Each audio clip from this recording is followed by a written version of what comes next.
Hey there everybody, this is Gary from Constricted and Addicted. Today we're going to do a video about transitioning your prey item to your snake from live to frozen thawed. The problem with this video is that I have absolutely no snakes that eat live food. So what we're going to do is give you the suggestions that were given to me, what I've used and what's worked. Because I do have a couple of snakes that still kind of give me problems feeding from tongs. But I'm going to show you what I do with those snakes in order to get them to eat, and it very rarely fails. I'm not going to say it always is perfect, but it has a pretty good success rate. I don't have any snakes out. I've been messing with rats this morning. This is the deal. We're getting ready to get these guys unthawed. I'm just going to do some small videos regarding my process about getting them ready, because at the end what I want these frozen rats to mimic a dead rodent at the same temperature as a live rodent. So there's a lot of things about dangling, and check this out. The snake is going to eat. It doesn't have to be dangled. If you want to play with it, that's fine, but we're going to go through all that. So we're going to get this full of water. It's going to defrost for a little bit, and then we're going to go through the whole process of getting them ready. We're going to show you the correct tools that I have for me that I use to make sure that that the rodent is properly heated, it's not too hot, it's not too cold, and that of course is safer for the animal itself. So check it out, here we go. All right, so my next step, once I have all the rodents in the bucket for all the snakes that I'm going to feed, is I fill it up with water. The first thing is that I hear people say don't fill it up with hot water, because what that may do is make the rat or the rodent or your prey item more prone to pop when your snake coils around it. I've had this happen before with one of my snakes, and it's not a fun mess to clean up in any way, shape, or form. So what I like to do is I'll make it like lukewarm, and then just let it sit for like 3 or 4 hours. So I'll fill it up. Right now we've got like 14, 15 mice and rats in here, all ranging from the size of a hopper to a medium rat, that we're going to leave in lukewarm water, and then come back about 3 or 4 hours. We're going to bump the temperature up a little bit. We're going to let them sit again for another hour, and what we're trying to do is get them up to room temperature. Just trying to speeden up the defrost process. So this might be something you do at nighttime before you go to bed. If, say, for instance, Saturday is my feeding day, what I should have done was get this done last night, let them all soak in just lukewarm water overnight. That way, this morning, they'd all be ready. But I didn't do that, so we're doing the fast track. So anyways, I just throw enough water in there to cover them up.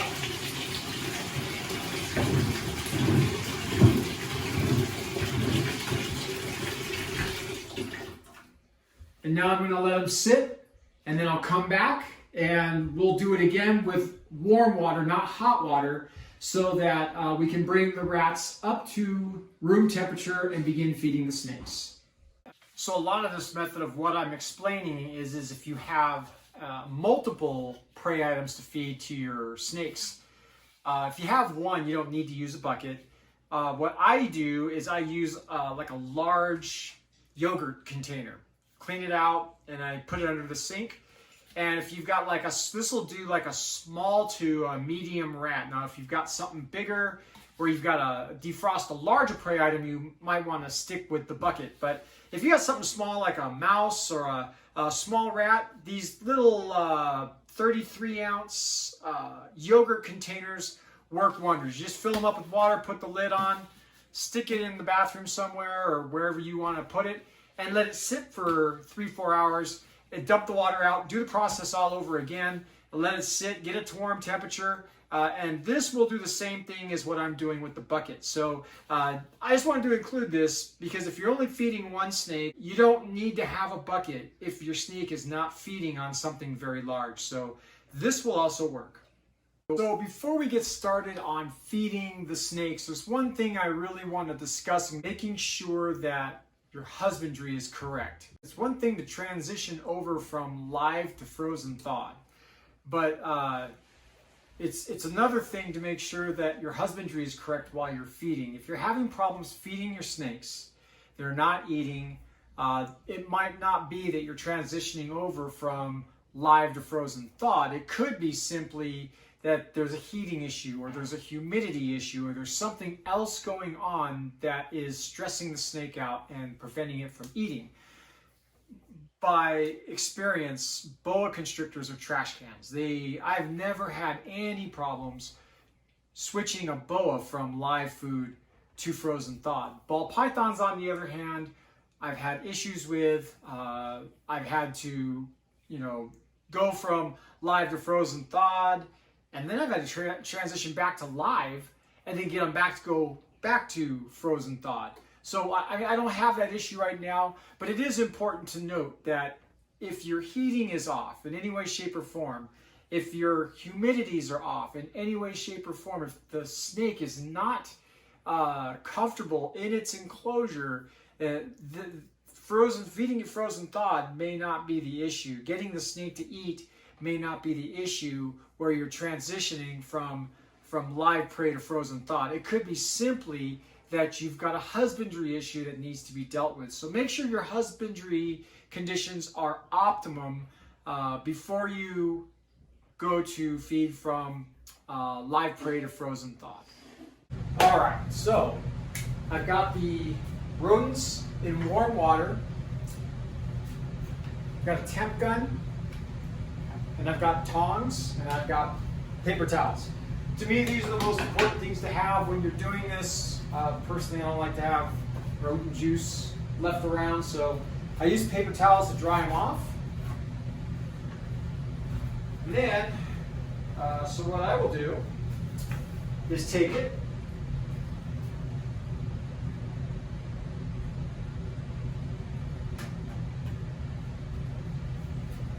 and I'll try to dry it off as best as I can. I don't like to touch it, just to let you know, I'm not a big rodent fan. So this says 83 degrees. I'm going to warm them up a little more. So I just did a temp of my grandkids' rats. They have actually a couple of rats in the other room.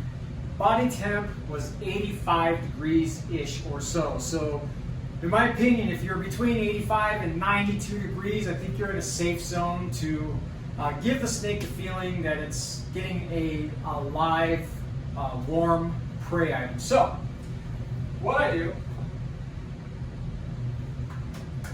I like to get all the excess water off of them. I try and dry it off as best as I can. So now we have this. We are at 90 degrees.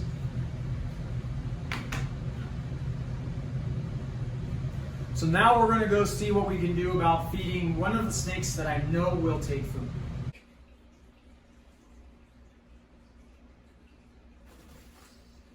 And there it goes. Hopefully we can get the paper towel out.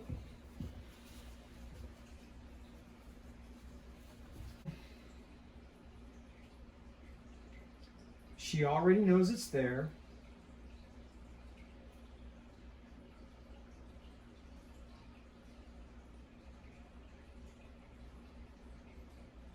She knows I'm not dancing it.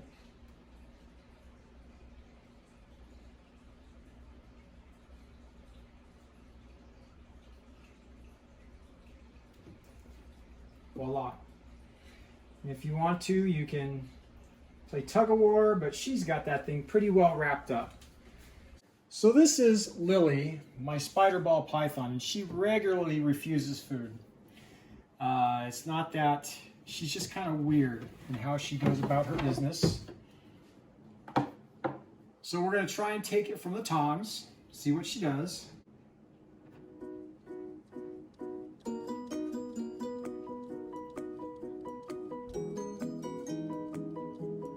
Now with ball pythons, it is a little more important to have the heat up because of their heat pits. They do sense where the boas are pretty much smelling. She looks like she's interested.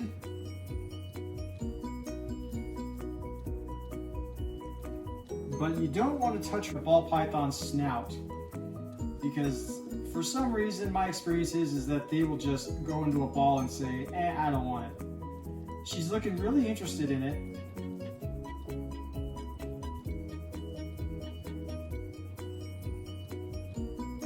But at this point, it looks like she's more...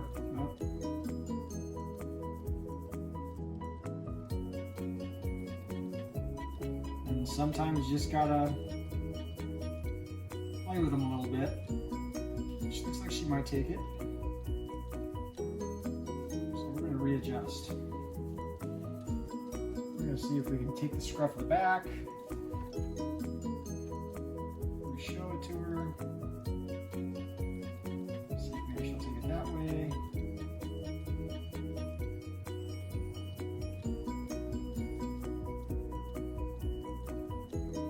And like I said, sometimes she looks like she's getting ready. Ball pythons are just plain picky.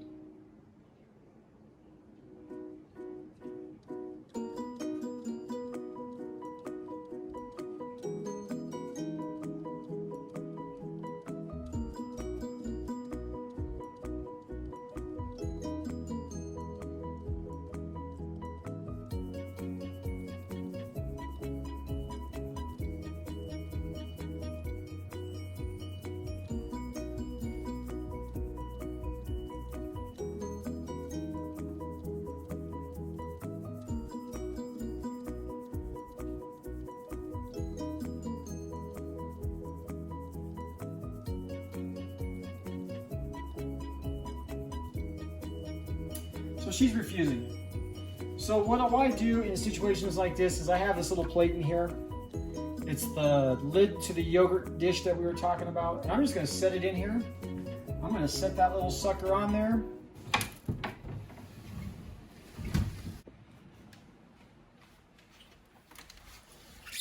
All right, so here we are. We are checking on Lily, who was the ball python. We'll put her hide back in. That wouldn't eat. The mouse is gone. And Lily has a lump. So there it is. Sometimes the snakes won't take it from the tongs. I call this my diva. She has it her way, but whatever way works. This was kind of a long, drawn-out video, and unfortunately for me, I don't have any snakes that are transitioning from live food to frozen thawed. All of my snakes have been transitioned over, and one of the things that I do, one of the things that anybody can do, is when you buy a snake, you can actually, if you buy it from like a breeder, such as you go to Morph Market or Fauna or some other place, or maybe you personally know a breeder, you can ask the breeder what they're feeding that snake prior to them selling it to you. One of the things that I try to look for when I buy a snake is to make sure that the snake has already been transitioned over from live food to frozen thawed. Most breeders are going to feed the snakes at first. They're going to feed them live prey, but a lot of the breeders will also transition them over to frozen thawed prior to the sale of a snake. But if you do, I mean, what I've showed in this video is what's worked for me. I've gotten quite a few snakes over the years that came to me and they never had frozen thawed, and I've never had a problem transitioning them from live prey to frozen thawed. One of the things you can do is A, have a live rodent on hand. You can try to feed frozen thawed, and if it's just stubborn and won't take it, at least you can give it something. Give it a smaller rodent so that it doesn't get hurt. That's one of the reasons that I don't feed my snakes live prey is A, I don't want my snake to get hurt. B, I don't want to listen to the animals suffer. What I do also is I know local breeders and I buy bulk. So what I do is I actually cull, quote unquote, is the term, the rodents myself. I've got a chamber that I use. I euthanize them properly, and then I store them. And that way, because of the amount of snakes I have, I've always got frozen prey on hand. But what I've shown today, it's worked for me. If your snake refuses food, one of the other things is that don't try to immediately feed it again. Give it a week or so and then try to refeed. Your snake can go a while. It can go 4 weeks, 5 weeks without eating. And when it's hungry, it will eat. Boa constrictors are very rarely snakes that will refuse food live or frozen. I'm sure there are the exceptions, but it's been my experience, and with the amount of boa constrictors that I have and that I've dealt with, it's been very simple to transition them from live prey to frozen thawed. Usually, if there's a problem, it goes deeper than the transition from live to frozen thawed. Usually it's in the husbandry, where it's in the enclosure that it's in. There's a heating issue, there's a humidity issue, maybe there's not enough foliage, the snake's stressed out, whatever the case is. That's why I said earlier, it is imperative that the snake is in an environment where it feels comfortable and it doesn't feel stressed out. So I really hope this video helped you out. I know, like I said, there was no snakes in the video that I transitioned over because I don't have any. But again, these are the tools I used, and I hope they work for you. If you have any questions or comments, please leave them in the comments section. And if you like the video, please like, subscribe, and thanks for watching.